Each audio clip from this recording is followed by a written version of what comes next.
ବାୟୁ ଖରା ଇଏ ଆମମାନଙ୍କୁ ବହୁତ କିଛି ଆଜ୍ଞା ଶିଖାଇ ଯାଇଥାଏ। ଆମେମାନେ ତାକୁ ନଜରକୁ ରଖିନଥାଉ, କିନ୍ତୁ ସିଏ ଆମକୁ ବହୁତ କିଛି ଶିଖାଇ ଦେଇଯାଇଛନ୍ତି। ଜଳର ଧର୍ମ ଆଉ ଖରାର ଧର୍ମ ଆଉ ପବନର ଧର୍ମ ଆଉ କର୍ତ୍ତବ୍ୟ ସିଏ କେବେ ଅବହେଳା କରିନାହାନ୍ତି, କିନ୍ତୁ ଆମେ ତାକୁ ନଜର ଅନ୍ଦାଜ କରୁଛେ। ଜଳ ତା ପବିତ୍ର ଜଳରେ ସବୁକିଛି ପବିତ୍ରତା ଆଣି ଦେଇଥାଏ। ଅପରିଷ୍କାର ଯେକୌଣସି ଜାଗା ହଉ ତାକୁ ସବୁ ଧୋଇକି ସେଠି ସେ ପରିଷ୍କାର କରିଥାଏ। ତା କର୍ତ୍ତବ୍ୟ ସେ କେବେ ଭୁଲେନି। ପବନ ମଧ୍ୟ ଅଳିଆ ଆବର୍ଜନା କାଟି କୁଟା ଏଣ୍ଡିରେ ରାସ୍ତାରେ ବିଭିନ୍ନ ପ୍ରକାର ଯେଉଁ ଆଡ଼େ ସବୁ ଅଛି ସବୁକିଛି ସେ ତାର ପରିଷ୍କାରକି ଉଡ଼େଇକି ନେଇକି ଖାଲକମାରେ ନେଇକି ପକାଇଥାଏ। ଆଉ ଆମକୁ ସ୍ୱଚ୍ଛ ପବନ, ସ୍ୱଚ୍ଛ ବାୟୁ, ସ୍ୱଚ୍ଛ ଅମ୍ଳଜାନ ଆମକୁ ପ୍ରଦାନ କରିଥାଏ। ସମସ୍ତେ ନିଜ ନିଜର ଉପକାରରେ ଅଛନ୍ତି। ଖରା ଆଜ୍ଞା ବହୁତ କିଛି ମଧ୍ୟ ଶିଖାଇଥାଏ। ଖରା ମଧ୍ୟ ଆମକୁ ସେତିକି ସଶକ୍ତ ବନେଇଥାଏ।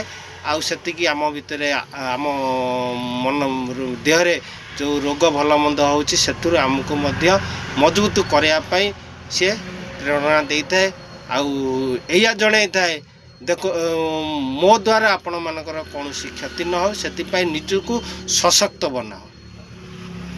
ତେଣୁ ଆପଣମାନେ ସେମିତି ଆମେ ନିଜର କର୍ତ୍ତବ୍ୟ ନିଶ୍ଚିନ୍ତ କରିବା। ନିଜର ଯଦି କର୍ତ୍ତବ୍ୟ ଆଉ ଧର୍ମକୁ ଆମେ ଭୁଲିଯିବା, ସେଇଭଳି ଲୋକମାନେ ଜଳକୁ ଆମେ ପବିତ୍ର ବୋଲି ମାନୁଛେ, ଜଳକୁ ଆମେ ପିଉଛେ, ଜଳକୁ ଆମେ